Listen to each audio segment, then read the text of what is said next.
Welcome to another episode of iPrint 3D. Today's episode is sponsored by Tango from Voxeldance. Tango is a slicer software that helps beginners and experts alike to navigate the world of 3D printing. With built-in preset parameters and presets that actually work, even beginners can start to print with just one click. Check it out today at voxeldance.com/tango or see the link in our video's description. Hello everyone and welcome to another episode of the Tango Voxeldance episodes. This is episode 7 and sadly almost the last one. We'll be finishing up the series with one more episode that we'll be releasing tomorrow. So if you check that out, that will be the last episode of the Voxeldance Tango material that we will be going over this particular season. We have some other plans in the future for other things, so keep your eyes open to our channel. Definitely ring the bell notification if you want to learn about what we're doing, because that's the best way to keep in touch with us. We also have a promotional post-community thing that's going on right now where we are asking people for their suggestions for a new model that we're working on. I'm going to be working on over the next month or so. We are going to be looking for new submissions probably once every quarter. So we're going to be polling our YouTube and Instagram audiences to find out what they're interested in seeing us make. Anyway, as you see here, I'm doing the hollowing procedure, and if you've caught the episode on the hollowing process in Tango, you're familiar with that already, but if you're not, you would go over to your hollow section there, and you would click on the desired depth and whatnot, and then you would click the hollowing button to apply the hollow application. Then you're going to go to the perforator, and you're going to punch holes in the object where you need them for draining. And usually what I do to do this, I'll usually use the slider to kind of indicate where the first part of the print is going to start sucking, and then I'll start putting the holes there, rather than just kind of randomly placing them through the models, which some preppers seem to do. I don't really fully understand that.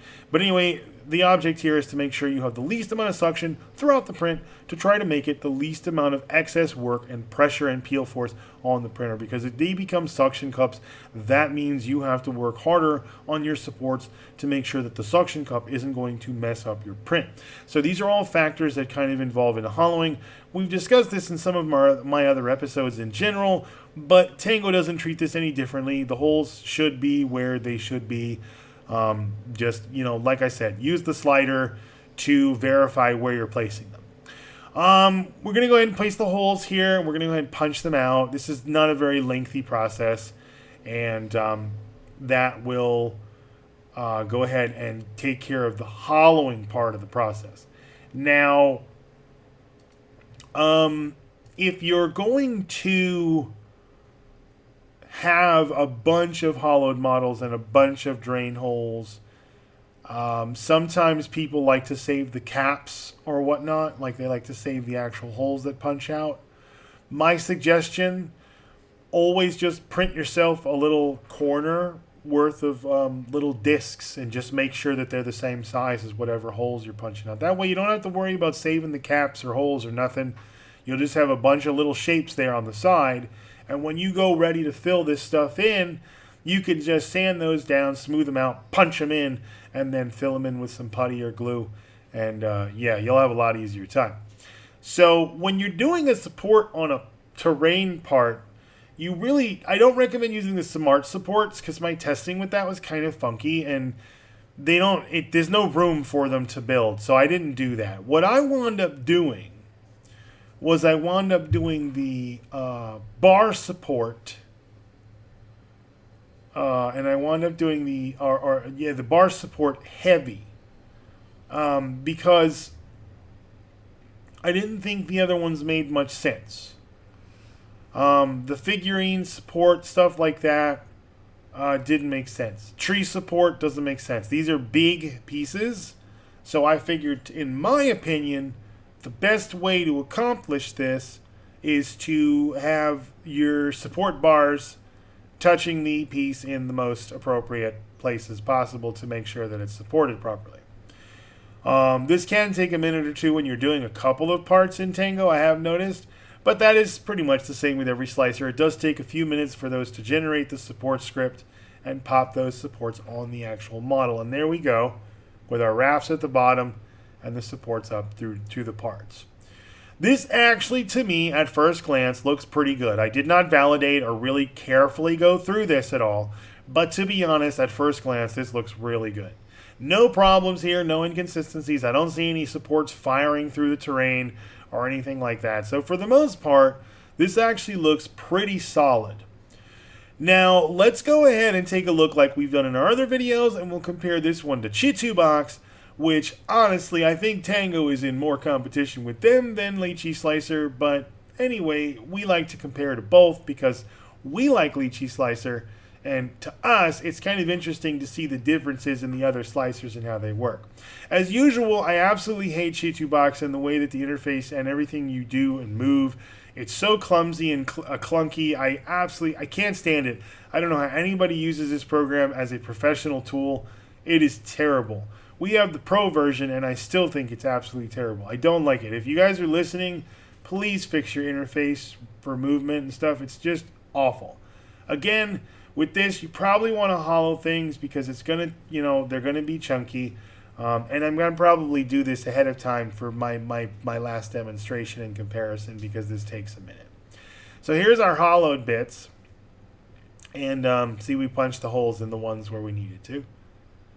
And you guys are like, wait, why did he do the holes differently this time? Because I'm strange and I try different things each time. So there's your holes, and then we'll go ahead and apply the auto supporting on this. Now this does take a minute again, so I am going to speed this up a little tiny bit because I don't want to wait for that much, to be honest. It takes a minute. The auto supports for these pieces took longer than I'd care to admit, to be honest. We go ahead and speed this up about 4 times its original speed, and each part will get supported. And then it's going to go ahead and, oh no, sorry, that was the pre-processing. That was another thing I didn't really fully understand about Chitubox. It does this pre-processing thing. I guess it's analyzing the model, and then it does a decent job of supporting with auto supports. I'll give it that. I just don't like the interface, the UI, the user experience, any of it, other than, yeah, it does a decent job auto supporting. Because its auto supports actually look pretty good. Like I half think some of the guys out there use Chitubox Pro, use their auto supporting system, and then go, yeah, we pre-supported it. And I'm like, did you? Did you check those? Did you validate those islands? Because that is always where you're going to lose your print, is from just a non-validated island. So there we go. There's the there was the auto supports there for Chitu. Now we're in Lychee, and we're going to go ahead and take a look at these in the Lychee Slicer. Now, again, already hollowed them because I didn't want you guys to have to wait. We try to keep these videos quick and concise, and I think I do a pretty darn good job of it. Thanks. I mean, hey, tell me if I don't. Feel free. I've gotten some weird comments over the last couple of months, including someone telling me I pronounce particular file formats wrong. All I gotta say is check Wikipedia on that one. But anyway, we won't use that word ever again because that got me in trouble twice. I got some comments on that one. I was like, oh man, I'm getting in trouble for saying things. Not even a bad word. I guess people are just really particular about pronunciation of particular words. Made me laugh a little bit. Anyways, you see Lychee does take its time doing the auto support stuff too, so everybody, all the software takes a minute. I have to actually say Lychee, I think, does this a little faster. It's pretty quick. But it's also not as embeddedly thorough as I would do myself.